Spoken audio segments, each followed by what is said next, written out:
প্রাঙ্গণ ত্যাগ করেন সাবেক আইনমন্ত্রী ব্যারিস্টার মওদুদ আহমদ। সাবেক আইন প্রতিমন্ত্রী ব্যারিস্টার শাহজাহান ওমরের গাড়িতে এই সময় ভাঙচুর এবং অগ্নিসংযোগ করা হয়। পরিস্থিতি সামাল দিতে আদালত প্রাঙ্গণে ঢুকে পড়ে পুলিশ। এক পর্যায়ে তারা আদালতের করিডোরে ঢুকে বিক্ষুব্ধ আইনজীবীদের ধাওয়া করে।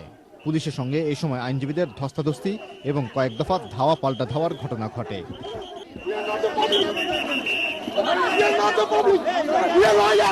এদিকে রিট শুনানি মুলতবির খবর বঙ্গভবন ঘেরাওয়ে অংশগ্রহণকারীদের কাছে পৌঁছলে যুবলীগ এবং স্বেচ্ছাসেবক লীগ মিছিল নিয়ে এসে সুপ্রিম কোর্ট ঘেরাও করে। তারা কোর্টের প্রধান ফটকের সামনে অবস্থান নেয়। এ সময় পুলিশের সঙ্গে তাদের ধাওয়া পাল্টা ধাওয়া এবং ইট পাটকেল নিক্ষেপের ঘটনা ঘটে। এক পর্যায়ে বিক্ষুব্ধ কর্মীরা কয়েকটি গাড়ি ভাঙচুর করে। এ সময় মৎস্য ভবন থেকে প্রেস ক্লাব পর্যন্ত প্রায় ১.৫ ঘন্টা গাড়ি চলাচল বন্ধ থাকে। মাহবুব মতিন, চ্যানেল আই, ঢাকা। এর আগে রাষ্ট্রপতির প্রধান উপদেষ্টার পদ গ্রহণের বৈধতা এবং নির্বাচনী তফসিল সংক্রান্ত ৩টি রিটের শুনানি স্থগিত হয়ে যায় শুনানির রায় ঘোষণার প্রাক্কালে প্রধান বিচারপতির নির্দেশে।